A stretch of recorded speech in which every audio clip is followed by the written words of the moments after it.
کہتے ہیں کچھ رشتے خون سے نہیں قربانی سے بنتے ہیں، اور کچھ محبتیں صرف پا لینے کے لیے نہیں نبھا دینے کے لیے ہوتی ہیں۔ یہ کہانی ہے ایک دیور کی جس نے اپنی بھابھی کے ایک وعدے کے بدلے اپنا پورا خاندان، اپنی چھت، اپنی مسکراہٹ، سب کچھ قربان کر دیا، اور ایک عورت کی جس کا دل غلط شخص پر آ کر رک گیا، اور جب سچ کا سامنا ہوا اس نے وہ شرط رکھ دی جس نے سب کچھ بدل دیا۔ اگر کبھی آپ نے کسی کو چھیننے کی بجائے خاموشی سے خود سے دور کرنے کا دکھ جھیلا ہے تو یہ کہانی آپ کے دل کو چیر کر رکھ دے گی۔ انسان کا دل بھی عجب متوالا ہوتا ہے، کبھی کبھی تو یہ اپنے قیمتی رشتوں کو بھی ٹھکرا کر منمانی کر بیٹھتا ہے۔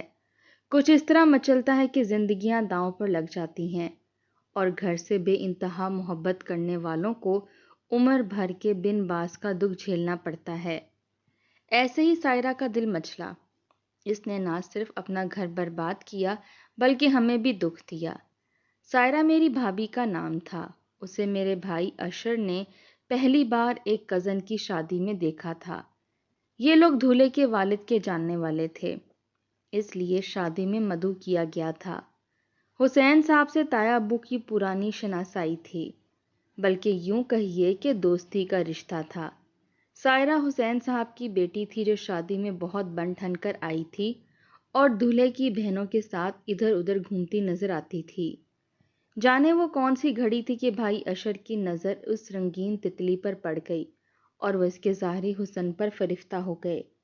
گھر آ کر انہوں نے والدہ سے ضد کی کہ مجھے سائرہ سے ہی شادی کرنی ہے، لہٰذا حسین صاحب کے گھر رشتہ لے کر جائیں۔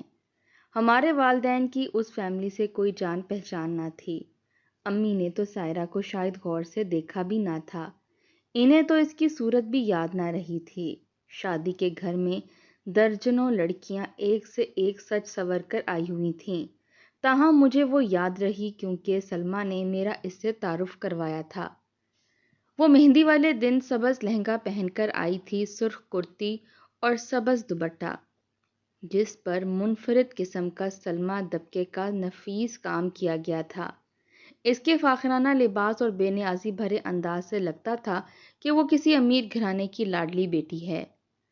بھائی اشر کے دل پر اس کی تصویر کچھ اس طرح نقش ہو گئی تھی کہ انہوں نے امی سے صاف کہہ دیا جس طرح بھی ہو آپ حسین صاحب کے گھر جانے کی کوئی سبیل نکالیے، میں کسی اور لڑکی سے شادی نہیں کروں گا۔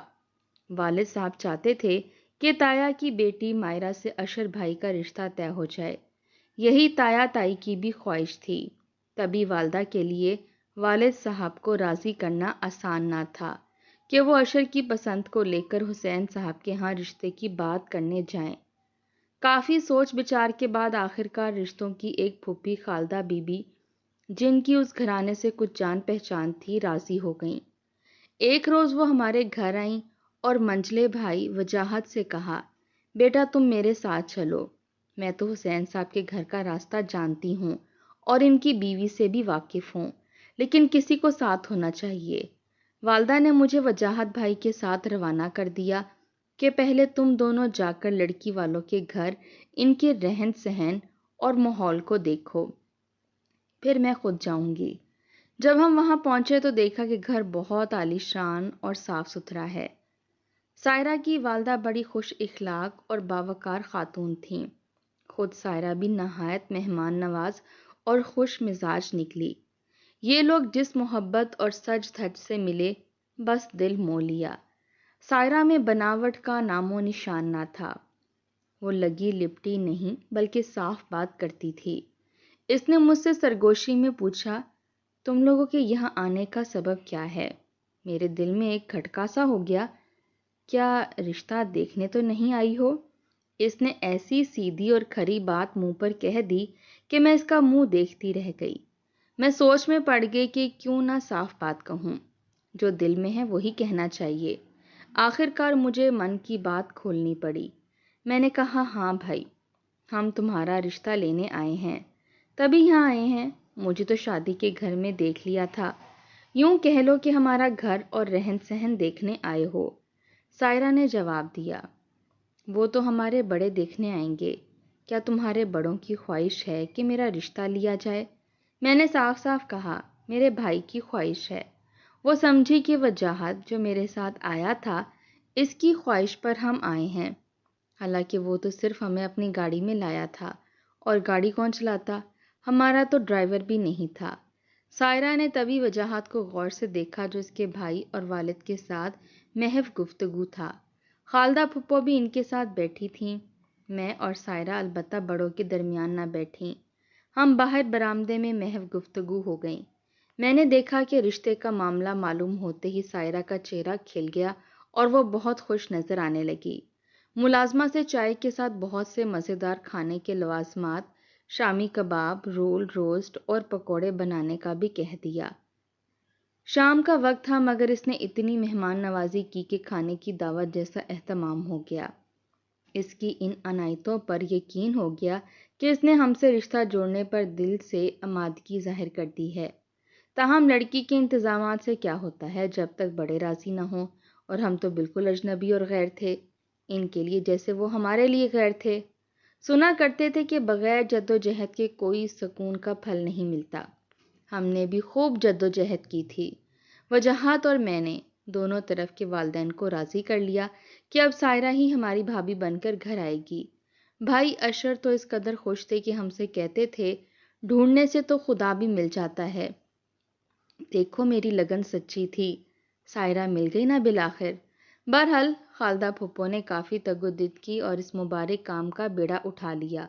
یوں میرے بھائی اشر کے ساتھ سائرہ کا رشتہ طے ہو گیا۔ اشر بھائی بات طے ہو جانے پر ایسے خوش تھے جیسے دونوں جہان کی نعمتیں ان کو مل گئی ہوں۔ وہ خود سے زیادہ کسی اور کو خوش نصیب نہیں سمجھتے تھے۔ اب ہم سب بہن بھائی بہانے بہانے سے سائرہ کے گھر جانے لگے۔ وجاہت ساتھ ہوتے کیونکہ گاڑی وہی چلاتے تھے۔ کچھ دنوں تک سائرہ یہی سمجھتی رہی کہ اس کی بات چیت وجاہت کے ساتھ پکی ہوئی ہے، کیونکہ وہی ان کے گھر پہلی بار آیا تھا۔ جب تک نکاح نہ ہوا سوائے بھائی جان کے ہم سب بڑی آزادی سے حسین انکل کے گھر آتے جاتے تھے اور سائرہ سے مل سکتے تھے۔ پھر شادی کی تاریخ طے ہو گئی اور رخصتی کے لیے لڑکی کے والدین نے 3 ماہ کی مہلت مانگی۔ اس دوران ان کی طرف سے جہیز اور ہماری طرف سے بری بنائی جا رہی تھی۔ بھابھی کے جوڑے جو ہم نے بری کے لیے بنوا کر دینے تھے وہ ہم نے ان کی پسند سے خریدنے تھے، اس لیے وجاہت کے ہمراہ ہم اب تقریباً روز سائرہ کے گھر جاتے اور پھر اسے لے کر بازار یا درزی کے پاس چلے جاتے۔ بھائی وجاہت گاڑی میں بیٹھے رہتے اور ہم خریداری کر کے آ جاتے۔ میں سائرہ سے خوب گپ شپ لگاتی جیسے وہ میری بھابھی بن گئی ہو۔ وجاہت سے وہ بے تکلفی سے مگر حد میں رہ کر بات کرتی تھی اور وہ بھی ایک حد میں رہ کر باتیں کرتا تھا، کیونکہ وجاہت کا رشتہ سائرہ کے ساتھ دیور کا بننے جا رہا تھا۔ اس کی کچھ ہنسی مذاق کی بھی عادت تھی۔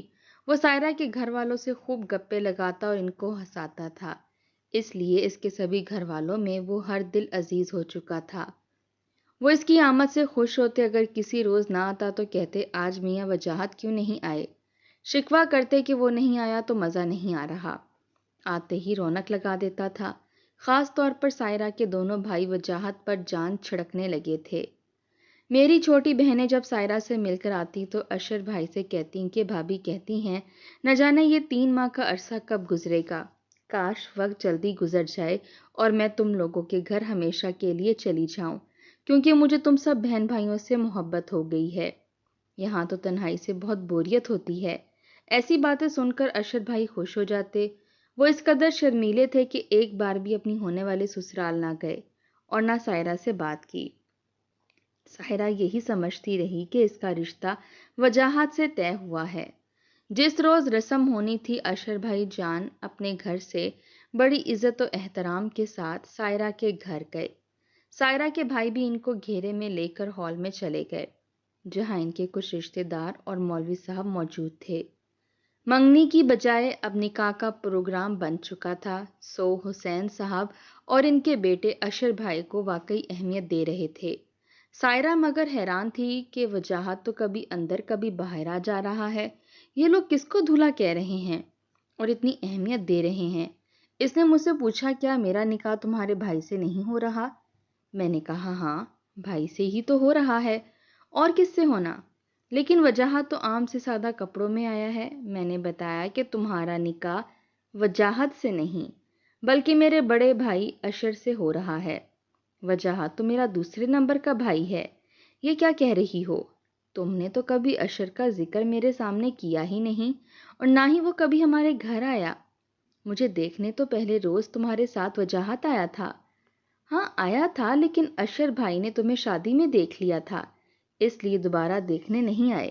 کہتے تھے یہ اچھی بات نہیں لگتی کہ بار بار لڑکی کے گھر جائیں۔ عجیب بات ہے، اور عجیب ہے تمہارا بھائی۔ وہ حیران و پریشان تھی، اب کیا کروں؟ میں تو وجاہت کا سمجھ رہی تھی۔ ارے بھائی، تم نے وجاہت کو دیکھا ہے؟ اگر اشر کو دیکھو گی تو خربوزی کے بجائے اپنی انگلیاں کاٹ بیٹھو گی، زلیخا کی سہیلیوں کی طرح۔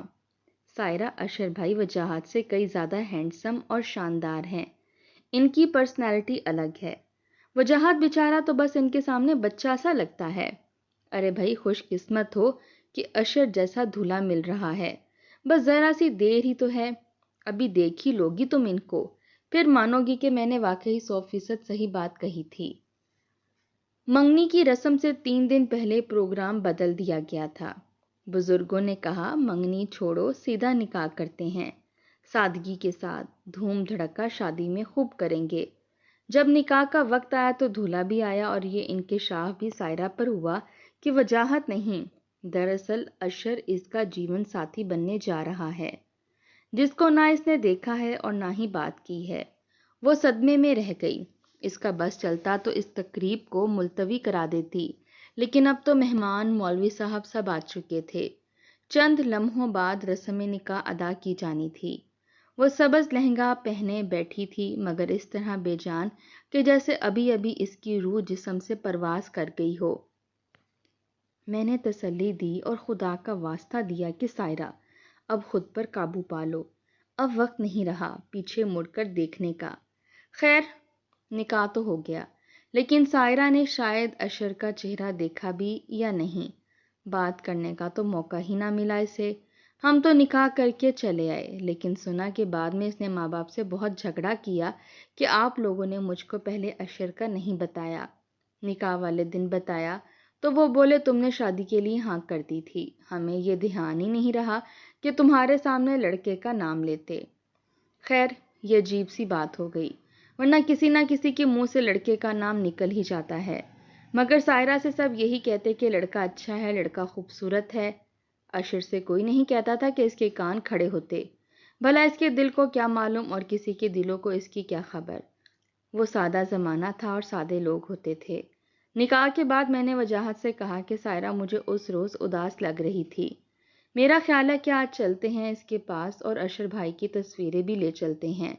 نکاح والے دن ہم لوگ فوٹوگرافر لے کر گئے تھے اور چند تصویریں رسم نکاح کی بنوائی تھیں۔ ایک تصویر اشر بھائی کی الگ سے بھی لی گئی تھی، جو انہوں نے کچھ عرصہ قبل اسٹوڈیو میں اتروائی تھی، اور وہ اس میں بہت خوبصورت لگ رہے تھے۔ میں نے سوچا جب سائرہ اشر بھائی کی تصویر دیکھے گی تو وجاہت کو بھول جائے گی۔ خیر، ہم گئے تو سائرہ نے حسب معمول استقبال کیا۔ ان کی والدہ اس وقت گھر پر موجود نہیں تھیں۔ ہم کچھ کہہ بھی نہ پائے تھے کہ سائرہ نے وجاہت سے پوچھا، اب تم میرے کیا لگتے ہو؟ وجاہت نے جواب دیا، دیور۔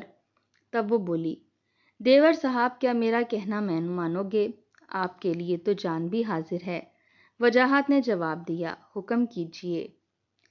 کہا جو مانگوں گی دو گے؟ وجاہت نے کچھ حیرت سے کہا، بہت قیمتی چیز ہے، تم نہ دے سکو گے۔ اب ہم دونوں بہن بھائی ششو پنج میں تھے کہ کیا کہتی ہے، ان کے منہ کی طرف دیکھ رہے تھے۔ تبھی سائرہ گویا ہوئی، جو مانگوں گی نہ دے سکو گے۔ وجاہت نے کہا، اچھا ٹھیک ہے، آپ مانگیے تو صحیح، اگر نہ دے سکا تو عمر بھر آپ کو منہ نہ دکھاؤں گا، قسم کھاؤ۔ قسم کھاتا ہوں؟ سائرہ نے قسم اٹھوائی اور کہا، میں پہلے دن سے یہی سمجھتی تھی کہ تم مجھے دیکھنے آئے ہو۔ میں نے تمہیں پسند کر لیا اور نکاح کے دن تک یہی سمجھتی رہی کہ میری شادی تم سے ہو رہی ہے، لیکن عین نکاح والے دن پتہ چلا کہ میرا نکاح تمہارے بڑے بھائی سے ہو رہا ہے۔ میں نے اندر جا کر ماں سے احتجاج کیا، وہ بے ہوش ہو گئیں۔ میں نے ان کی خاطر اس وقت تو ویلا نہیں کیا اور حالات کو دیکھتے ہوئے چپ رہ گئی، لیکن ابھی رخصتی باقی ہے۔ اپنے بڑے بھائی سے صورتحال بتا کر طلاق کا کہو، بس میں تم سے یہی مانگتی ہوں کہ تم صورتحال سے اپنے بڑے بھائی کو آگاہ کر دو، تاکہ انہیں معلوم ہو جائے کہ میرے دل و ذہن میں وہ نہیں ہے۔ وجاہت بنچکار کے رہ گیا۔ بامشکل یہ جملے اس کے لبوں سے ادا ہوئے کہ یہ میں نہیں کر سکتا۔ بھائی آپ کو بہت چاہتے ہیں، اب نکاح بھی ان سے ہو گیا ہے۔ آپ میرے بھائی کی امانت ہیں اور میری بھابھی بھی ہیں، اور بھابھی ماں جیسی ہوتی ہے۔ اچھا تو پھر اپنی دوسری بات کا پاس رکھنا ہوگا۔ تم آج کے بعد میرے سامنے مت آنا، اگر آئے تو میں اپنا گھر نہ بسا سکوں گی اور تمہارے بھائی سے طلاق لے لوں گی۔ تم اور میں کبھی ایک گھر میں روبرو نہیں رہ سکتے۔ جس دن میں نے دلہن بن کر یعنی تمہاری بھابھی کے روپ میں تمہارے گھر قدم رکھ دیا، تمہیں اس روز اپنا گھر چھوڑ کر ہمیشہ کے لیے وہاں سے جانا ہوگا۔ تبھی میں اپنا گھر بسا پاؤں گی اور دیانتداری کے ساتھ تمہارے بھائی کی شریک حیات بن جاؤں گی۔ یہ بات مجھے منظور ہے۔ وجاہت نے جذباتی ہو کر اپنی قسم کو دہرایا کہ جس روز سائرہ بھابھی بن کر ہمارے گھر میں قدم رکھے گی، وہ ہمیشہ کے لیے گھر چھوڑ جائے گا اور پھر کبھی ان کے سامنے نہیں آئے گا۔ یہ بڑی کڑی شرط تھی، جلا وطنی کی سزا تھی۔ سائرہ نے بنا کسی قصور کے میرے بھائی کو بن باز دے دیا تھا۔ اس نے مان لیا۔ وہ اپنے بڑے بھائی سے محبت کرتا تھا، ان کا احترام کرتا تھا، ان کو خوش دیکھنا چاہتا تھا۔ پھر اس نے سائرہ کو کسی اور نظر سے دیکھا بھی نہ تھا سوائے بھابھی کے۔ اس کے دل میں وہی احترام و پیار تھا سائرہ کے لیے جو ایک دیور کے دل میں اپنی بھابھی کے لیے ہوتا ہے۔ اس کو سائرہ سے ہرگز محبت نہ تھی، ہوتی بھی تو وجاہت کبھی اپنے بڑے بھائی کی خوشی کو برباد کرنے کا نہ سوچتا۔ اس نے اپنا وعدہ پورا کیا، اپنی قسم کا پاس کیا۔ بھابھی نے ہمارے گھر دلہن بن کر قدم رکھا تو وہ چلا گیا، غائب ہو گیا اور پھر نہ لوٹا۔ سائرہ جس دن دلہن بن کر ہمارے آنگن میں اتری، سبھی نے اس کے قدم چومے اور وجاہت دور کھڑا دیکھتا رہا۔ وہ اب ہمارے خاندان کی عزت، ہمارے گھر کی آبرو اور ہمارے بھائی کی خوشی بن کر آ چکی تھی۔ صبح گھر والوں کے بیدار ہونے سے پہلے ہی وجاہت جا چکا تھا۔ وجاہت بھائی نے اس کے بعد کسی سے رابطہ نہ رکھا۔ بھابھی سائرہ کی یہ قسم کتنی تکلیف دہ تھی، اس نے اس بات کا احساس نہ کیا، اپنے دل متوالے سے سوچا اور منمانی کر لی۔ یہ بھی نہ سوچا کہ وجاہت ہم کو کس قدر یاد آتا ہے۔ یہ خیال ہی نیندیں اڑانے کو کافی تھا کہ وہ گھر والوں کو بتائے بغیر غائب ہو گیا تھا۔ ماں کتنی تڑپی اور بہنیں کس قدر روئیں، مگر ہم سب کے آنسو بھی سائرہ بھابھی کی خوشی نہ لٹا سکے۔ اشر بھائی نے ان کو خوش رکھنے کی بہت کوشش کی، مگر وہ خوش نہ رہ سکیں، آخر کار طلاق لے لی اور اپنے میکے لوٹ گئیں۔ سچ ہے کہ یہ دل بھی عجیب چیز ہے، مانے تو دنیا آباد ہو جائے، نہ مانے تو ایک گھر بھی آباد نہیں ہو سکتا۔ سائرہ چلی گئی، اشر بھائی تنہا رہ گئے، اور وجاہت، وہ ایک وعدے کا قیدی بن کر کہیں وقت کی دھول میں گم ہو گیا۔ ہم سب اپنی اپنی جگہ ٹوٹ گئے صرف سائرہ کے ایک فیصلے سے۔ اب جب کبھی دل اداس ہوتا ہے، ماں چپ چاپ دروازے کی طرف دیکھتی ہے، شاید وہ واپس آ جائے جس نے بنا جرم کیے جلا وطنی قبول کر لی۔ سچ ہے، انسان کا دل جب ضد پر آ جائے تو وہ صرف اپنے نہیں، سب کے گھر اجاڑ دیتا ہے۔